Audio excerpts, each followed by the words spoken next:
Hello and welcome back to another episode of the Aqua Pod. On this episode, I chat to Ali Campbell and Hannah Luke, who coach at under 18 and under 16 level respectively for national water polo squads in Scotland.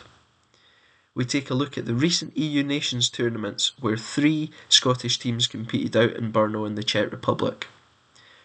We chat through some of the challenges, the best performances, and what is to come next for the Scottish squads involved in that competition. Without further ado, let's get on with today's show. I'm delighted to have Ali and Hannah joining me on the podcast today, both involved in the national water polo squads kind of throughout the age groups. How are you both doing today? Well, thank you, Charlie. How are you? Yeah, not too bad, not too bad. Looking forward to having a bit of a chat about some of the results over the past month or so. Yeah, it'd be great. I'm doing well. Just we're a few days away from our BMC Cup with the boys tournament, so it's crazy busy. But it's also great to talk about the success that we've had with the national team. So looking forward to doing that. Ali, you've obviously been on the podcast before. We had you on for the Scottish Cup preview podcast, which was really, really good to get your insight on that. So I'd recommend people listening to that for a bit more in depth about your kind of background and stuff. But do you want to give people just a rough summary of your involvement in the kind of national squads? Where do I start? So obviously I played for many years for Scottish senior men.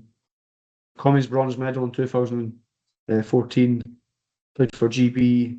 And now I'm a bit older, so I started 2018 really working with the Scottish under-18 boys. I done Edinburgh Uni for 4 years. Yeah, lots of coaching, but that's under-18s. It's been since 2018, so a long time. I've been the head coach since 2018. Yeah, I kind of run the program and oversee the 16s and 14s and try and support those coaches as well. And Hannah, welcome to the podcast. Thank you very much for coming on. Do you want to give a little bit of insight into your journey into water polo and coaching? And obviously you're now heavily involved in the under-16s on the women's side of things. Yeah, of course. So like you said, I'm the current under-16s head coach, and I couldn't tell you exact dates. I all got a bit messed around with COVID, but I've been coaching within the national framework for nearly 10 years now as well. So really been enjoying it. I came in initially as an assistant coach, quite young, but luckily got to step into that head coach role pretty quickly. In terms of my coaching background, I've coached at the University of Stirling. I've coached with Forth Valley Water Polo Club, and I actually began coaching at the Scottish Academy with Brian Campbell back when I was a junior. Amazing. Are there any moments recently that have stood out to you that you've particularly enjoyed? I know there's been some kind of good successes in your group. Yeah, so this last year we attended 2 competitions with the under-16s. So we came first in Division 2 at Interregionals this year, which was been our goal from the start of January, and we were really, really happy to see the girls achieve that. And then while we were out in Spain, we had some really competitive matches at the Be Water My Friend competition. And it was really great to see the girls playing against those stronger Spanish clubs and showing that they can hold their own there, and showing a lot of development from throughout the year. Stuff, and we'll go on to talk a little bit about your involvement in some of the players that have played over the last kind of couple of weeks as well in a little bit. But what I thought we'd do first is maybe just take a little bit of a deep dive into what the EU Nations tournament actually is.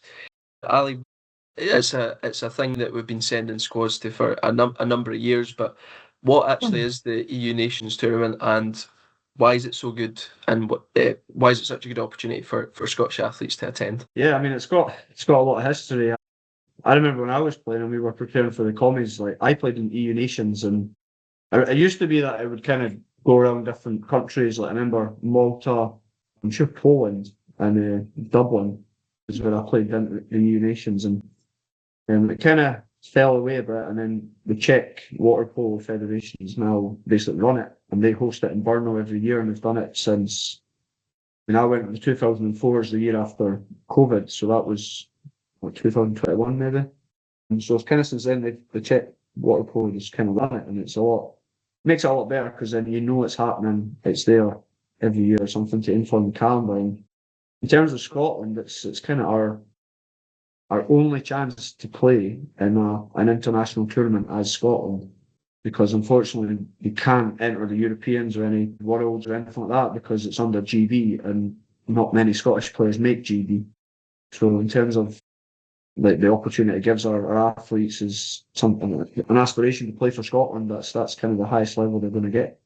Obviously, if a Commonwealth thing happened, then that would be up there as well, but that doesn't happen. So yeah, that's kind of what it is, and you play against some really high quality teams. Yeah, I guess it's the case for a lot of sports in Scotland, isn't it? That there's that kind of gap between competing for Scotland and then also that GB level. So it's always good to have these opportunities in tournaments where you can actually compete as Scotland and play with people you've grown up with and things like that as well. Hannah, how valuable do you think an experience is for players that go to this competition? It's super important. I mean, you see a lot of countries using it, like Germany, Slovakia, Czechia, who were there. They use it themselves for their junior development. It's really one of the few opportunities, like Ali said, we get to compete as Scotland and see how our national programs are doing in comparison to other countries. I mean, plus it's always great for players to get away and meet more international players and develop those friendships and across countries. It feels like a good segue into our first team that we're going to discuss, and that is the boys under 18s. And obviously, Ali, you mentioned you've been a head coach since 2018, so I think you know a little bit about the group probably. But first of all, congratulations, a terrific result. Fourth place is really, really strong performance. We'll go into obviously a bit more detail, but how proud are you and how happy are you of the group to achieve that kind of placing? I'm incredibly proud. I mean, it's the best we've ever done. I hope I'm wrong, but I mean, it's going to be really hard to compete at that level again because it's usually Scotland we go and if you win a game, you're doing well, but to be in a medal game and yeah, I think they one goal away, and it's kind of weird because if you'd said to me this is what would happen, you come fourth, one goal away from winning bronze, I'd have bit your hand off. Actually, the bronze game we were so close and just little moments didn't go our way, and you think, well, we could have had a medal. So there's a bit of disappointment when you come away. But overall, it's amazing to what the players achieved there and being so competitive was really, yeah, it's brilliant. Really proud of them all. Yeah, I mean, it's almost bittersweet, isn't it? In a way, like it's an incredible achievement, but being so close must sting a little bit. But yeah, I guess it's just such a great thing for the group to be involved in a tournament and really be so close to having European silverware. You know, it's an incredible achievement. Oh it's great. And I remember I went with the 04s, and even before that, like my dad used to take some of the older guys when you're going back to like I remember like Ross Stewart playing in Malta and he's like 98. So it's like a long time ago that Scotland have been going to these tournaments. And like I said, usually winning a game is an achievement for Scotland. I remember going with 2004s and I think it was like 2021 and the first game we played was against Czech Republic and we lost by nearly 30 goals. And I remember sitting on the poolside thinking like, wow, are we really that poor? Every year we've gone back, we've got better and better and we got more competitive. And even last year when we went with 2007, we should have won probably 3 games, like 1 or 2 goals away. And this year we won like 2 in the group, so we go into the semi-finals. And yeah, it's great to see the progression that we've had over the last few years as well at this tournament. And it's been really good to be part of. One of the points I was going to make was in the group, all the games were very, very close. Obviously, coming out with those victories, as you said. But I guess it's just being competitive, isn't it? And in every single game, making sure that you're in it right to that last moment. And some pretty high scoring games in there as well. I don't know if you want to talk through a few of those ones. Yeah. I mean, the first game was against one of the Slovakia teams, and it was 10-all after full time. But we actually scored a goal to go 1-up with 5 minutes to go, and we held on, and then they scored with 1 minute to go. So it's 10-all. We're going to penalties because it has to be a winner now water polo. And penalty shootout went into sudden death.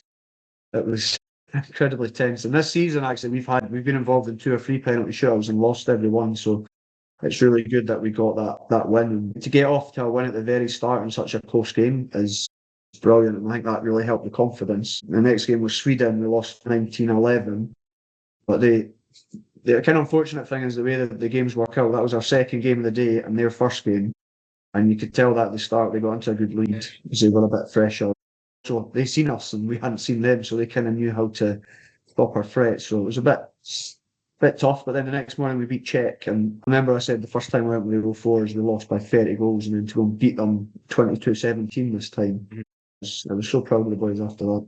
Yeah, tremendous way to end the group. That the kind of 22 goals to 17. Fantastic result against the home side as well, and that's always challenging when you're coming up against the home team, I guess. Lots of noise in the stadium, and it's easy for the boys to get distracted, but they held on well, and then went into the semi-final in the evening against the team that won the tournament in the end, and we lost by 4 goals in the end, and they were better than us, and I thought we were 10-5 down at half time, and we got it back to. Well, we thought we got it back to 10-8, but there was a error with the officials, which meant our goal to make it 10-8 didn't count, which was the right decision. But we had all the momentum up to that point, and then that kind of changed it, and we lost 2 goals at the start of the next period, and that was kind of it. But I think to give those guys because they turned up thinking they were just going to win easy, and to give them a right good goal, and they were a bit worried, I think, going into the third period break. But it was great just to be competitive again. You know, that's kind of my one goal is be competitive, and then we'll go from there. And we definitely were. And then that set up the bronze game, which we lost 17-18. And this time we had a bit of time to do a bit of analysis and figure out how we're going to try and beat them. And we were a bit fresher. And we went up 7-5. And there was a point in the second period we missed a penalty, and that would have made us 8-5. But they actually then scored about 3 goals in a row, which put them ahead. It's little things like that. And in the third period, there was times where we missed a chance, and it was like 11-all. We missed a chance, and they went and scored at the other end. So those kind of 2-goal swings didn't go our way, and we kind of went ahead. But the boys never gave up, and we were 3 goals down with a minute and a half to go, and we managed to get it back to 1 goal. And we just ran out of time at the end.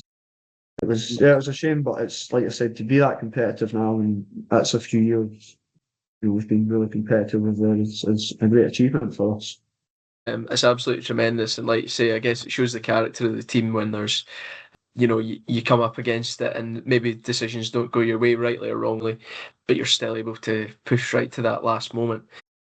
Maybe bringing you in a bit, Hannah, how challenging can that be when, you're in a game or you're coaching a game and the little things are going against you, and you just feel like you're never quite getting there. And with water polo always being quite a high-scoring sport, I guess it's challenging sometimes to keep a hold of that. Yeah, for sure. It can be a lot of pressure, especially in a match like a bronze medal match. You're maybe not expecting to be in from your initial goals of the competition, but I mean the boys held their heads so well. It was an incredible game to watch at home. You're sitting there as if you're in the stadium, just as tense, and watching them bring it back in the last quarter was incredible. But I think Ali really showed, and the boys showed this year, that just because we're a smaller country and we maybe don't have the setup or the funding that these other countries have, we can still be just as competitive if we want to focus and put the work into the programs. And yeah, we're all incredibly proud of how they've done and what they've shown that we can do at the competition. Probably sometimes a bit more nervous watching at home as well, aren't you? These things, I guess, because when you're in it, you're wrapped up in it. But it's when you're that step removed, it's so challenging. Almost worse because you can't impact, you can't even cheer them on, or they can't hear you or anything. No, definitely keeping their heads and staying focused through that last match. It's that discipline that you need in the last few minutes to clinch it, and I think they did really well. And one player I wanted to point out, who I think we've actually mentioned on the podcast before, is Joe Matheson. 37 goals, pretty ridiculous stat. Obviously the top goal scorer of the tournament, and then I think actually across any of the EU Nations tournaments that have taken place over the past month or so. Yeah, pretty unbelievable achievement, Ali. How do you kind of sum up his contribution to the side? Kind of ran out of words to say about Joe. We actually had our Leavers Day on Sunday where we said goodbye to them all, and I gave him a big speech. But the things he's achieved, I've not seen a junior player in Scotland achieve what he has done. I've worked with all the top senior players right now. I worked with them when they were juniors, and he's an outstanding talent and an even better guy because he works hard, and that's why he's so good. And for a Scottish player to be top goal scorer at the EU Nations is something that Hope I'm wrong again, but I don't see it happening anytime soon. It's very rare. 37 goals that's an average of 7.5 goals a game, which is also Yeah. it's mental. What people maybe don't realise is last year he was also second top goal scorer of the tournament. Actually, I'm kind of not surprised he was top goal scorer because he Yeah. was very close last year when he was a year under. But yeah, he's a tremendous talent, but like he done his role, but everyone else in the team done well too. And like I keep saying to the guys, if you've got one of the best shooters at the tournament, what are you going to do? Make him shoot more. And a team, Joe needs his team to help him get into those positions. Everyone's got to do their job on defense. So it was, Joe gets the headlines, but there's a lot of other guys that do their role, like Jason Dixon, the captain, won. We don't keep stats on how many exclusions you win, but he must have been up there. The effort, the work rate he puts in is off the charts. And then we had like two guys, 2010 born, so 2 years under the group, John Wilson and Charlie Gray. And they like John scored a few goals. Charlie nearly got a few goals, but they contributed really well as well. So it was a real team effort. And obviously Joe gets the headlines because he scores all the goals. Yeah, I mean, yeah, of course, it is about the team, and without the team, you can't achieve or can't score as many goals as that, and vice versa as well. But yeah, no, a tremendous achievement, and I think you mentioned Jason, like, he got 17 goals as well, I believe. So yeah, fantastic for those two as well as the whole team. Just kind of lastly, before we move on to maybe some of the other teams, how was the experience overall, and what do you think the group took from the result? It's hard because I feel like I said, they probably left with a little bit of disappointment when talking to some of the players in the team after. That was one thing they alluded we really should have won that game, the bronze game. I've said to them loads of times, like, you're going to look back on this and be so proud. And years to time, or years to come, a lot of people will be talking about the 2008 at EU Nations, because they've achieved the highest ever finish that I'm aware of at EU Nations from Scotland. I think they do realise what they've achieved, and they will hopefully look back on it and be proud once they get over that disappointment. And it almost sets the bar, doesn't it? That group Yeah. have achieved the fourth place. Can another group go and be third or second, or even one day potentially win it? Right, it's chipping away at that and being aspirational to everyone else. Yeah, and that's what I hope it does, is inspire the younger generation. Because even so, at the same time, as we were away, the under 15 Caledonia team, which is most of the Scottish players at under 15, were at their Mags tournament, and then they were sending videos in saying good luck guys and supporting Oh, them, that's brilliant. and that hopefully they see it and they're like, I want to be like that. I want to train hard and get to that level. So yeah, hopefully it is inspiring the younger guys. Moving on to the female under-18s, Hannah, you have coached a number of these players. Talk us through maybe some of the players on that team and your sort of role and involvement with them. The 2008s have obviously been out of my squad for a couple of years now, but there was a number of 2010 born players there that have only just left, so they played this whole year with us. And I mean, in terms of players, just list the whole team. I mean, I've coached every single one. Some standouts for sure from that competition. I mean, it would be remiss not to mention Liz McNair. She was absolutely outstanding throughout of it. She had an excellent performance as well at the senior women's competition. She was such a threat in both pit attack and on the drive and the wings. Yeah, I think she scored 18 goals in total at the juniors, and then I want to say 8 at the seniors. Yeah, really big threat. And she's obviously been playing for Scotland, I think since she was about 12 or 13 within the system, and she's always been strong. She's particularly lucky to be quite a tall young woman. That's obviously been a massive help, but she's so dedicated to her sport. You can see that come through in her play. And then again, you've got like the likes of Neve Duncan, Rosa Green, who are also big scorers. Both played really well throughout the whole competition, and it's a strong away age group. I think they're backed up by a very strong 2010 group. We've had a good year under 16s. A lot of them new to the under 18s in their first year at EU Nations, but I think they put a really good graft in, and they showed how much potential they could have in a couple of years' time when they're at the top of the age group. So it's really exciting, and You obviously mentioned Lucy there, who I had noted down 18 goals. It's again another one that's contributing from that side of things. But good to hear that again. It's it's the team that comes together. It's not just the individuals, right? So I think that's really positive to hear from a future point of view. It was probably a bit of a challenging group of games for the under-18s, and you can kind of go through the results, but I guess it's always good to challenge yourself, and actually it's a learning experience at the end of the day, going up against players that are probably better than you at this moment in time. Yeah, for sure. I think they'll have taken a lot away from the competition and learned a lot about what they've got to work on both individually and as a team. And they definitely had some really tough results and tough games, but I think for me their standout was definitely that game against Germany.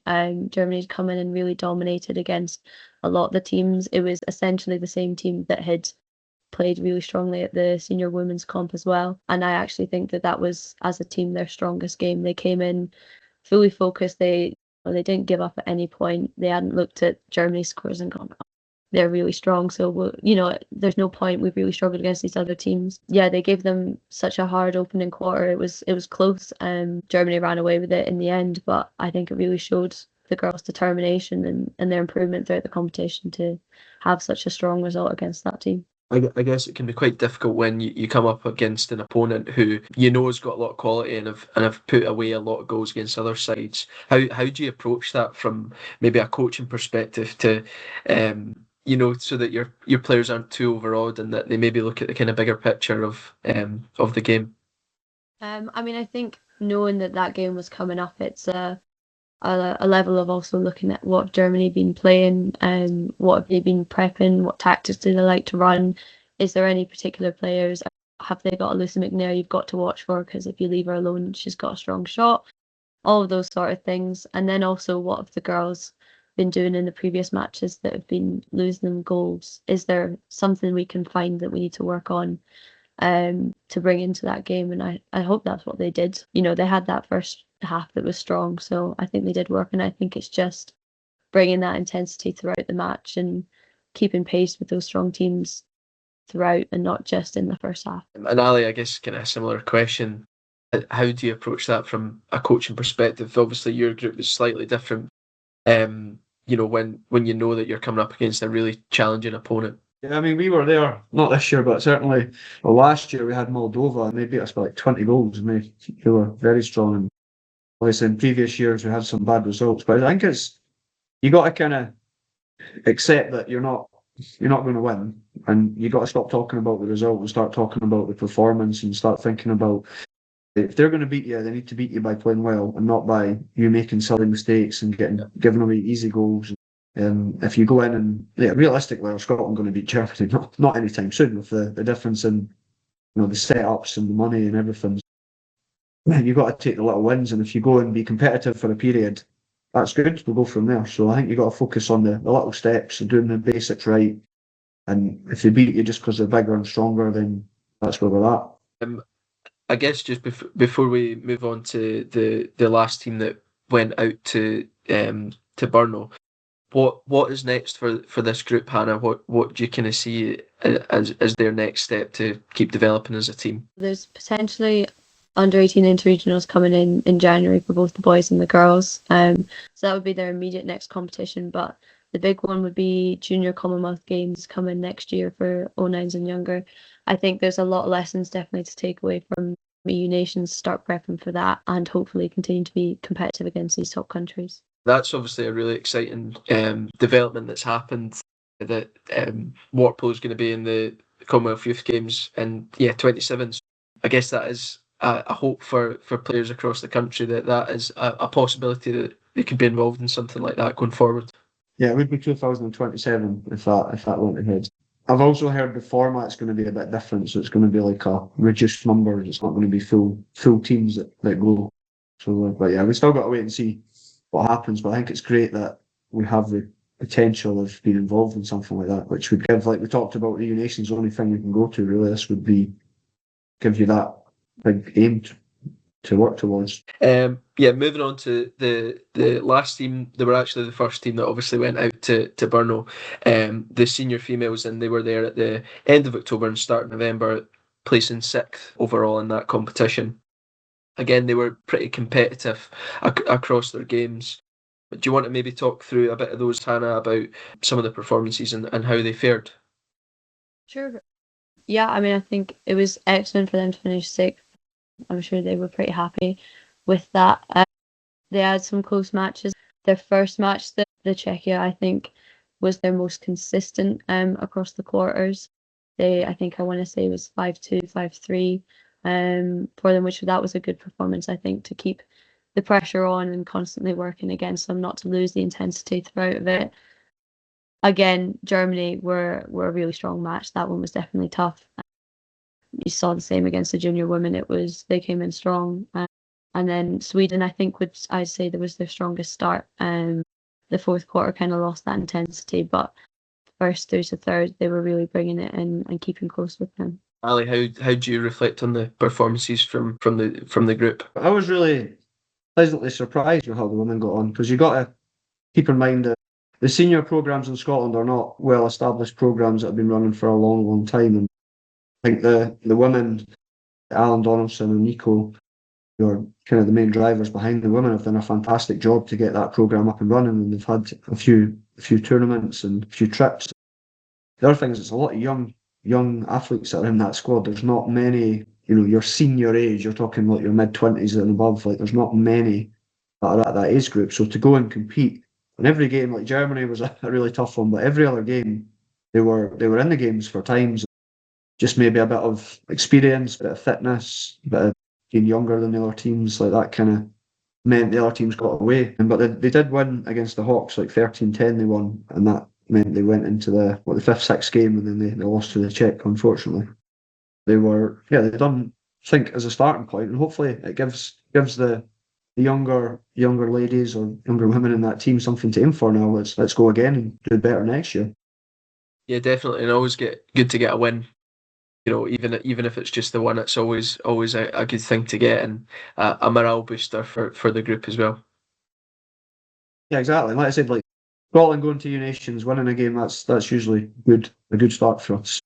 Yeah. It's it's nice to go over and get that win for them. And but they were really competitive in all the other games, which is really good. I think, Hannah, you mentioned earlier that Lucy McNair was involved in this group as well, so fair play to her for doing the 2 tournaments. It's pretty impressive, and I think between her and Chloe Kirkwood, they got 18 goals overall between the two of them, so a really good return from the pair of those. Was there anyone else that you think stood out with that kind of goal scoring point of view?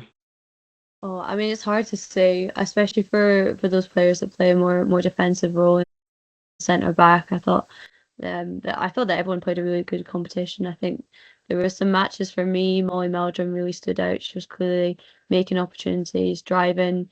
They didn't necessarily always end up in a goal scoring opportunity for her, but that she was always moving and creating something.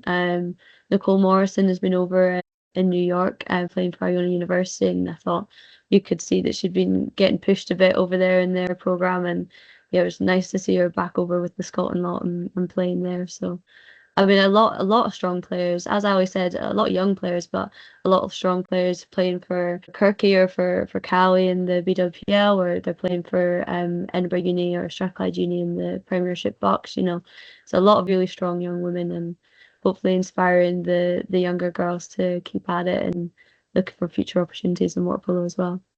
That has to be pretty inspiring going forward, and hopefully again pushes the players to keep improving and keep getting better. I think that's quite a good way to round up our look at the EU nations. But while I've got you, and before we go, Ali, I thought it was a good opportunity to mention the BMC Cup, and you managed to bring it up earlier as well. And we spoke about it in the podcast before, obviously, but it's obviously coming up this weekend, the boys' tournament. Do you want to talk a little bit about that and what's going on with that at the minute? Yeah, of course. So I mean, the BMC Cup, this is our fifth year of doing it, which is insane to see where it started from now where it is. But this year especially, we've had like official sponsorship from Mackay's Jam, and they've really helped with the branding on social media, and we've got like boards that go around the pool now, got a website built. So it's really taken a big step towards being more kind of professional this year. And it's become one of the biggest tournaments, if not the biggest tournament in Scotland now, with all the kids get so excited looking forward to it. And we always have teams from more than Scotland. So this year we've got 3 from England, we've got an Irish team coming, and then all the Scottish teams. And that, I think that gives it, it's not just a Scottish Championship. You're playing against like teams from all over and not players you don't usually play against. I think that's really important for the development of our players and the enjoyment of it as well, you know. Yeah, it's going on this weekend. We've got 2 games Friday night and then all day Saturday. Carnegie Leisure Centre is even staying open 3 hours longer than it shuts usually for us until 8 o'clock. Nice. So that's another big statement that they're willing to do that for us. And I guess the highlight is we've had 2. We're talking about like the under-18 Scottish ladies. We've got 2 international games as well. In Scotland against Wales, the junior ladies.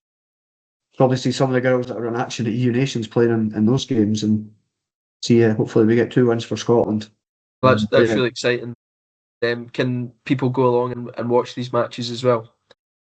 Yeah, of course we don't charge for spectator. Just at Carnegie.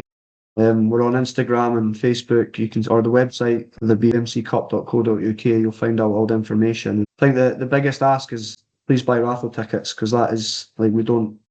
This year we're lucky enough to have a sponsor, but usually we're having a fundraise and the raffle is a big way we can do it. And we've got a year's supply of Mackay's Jam as one of the prizes. We also today announced our biggest prize that we've probably ever had is a signed Pro Record t-shirt and cap and Pro Record like superstars of world water polo.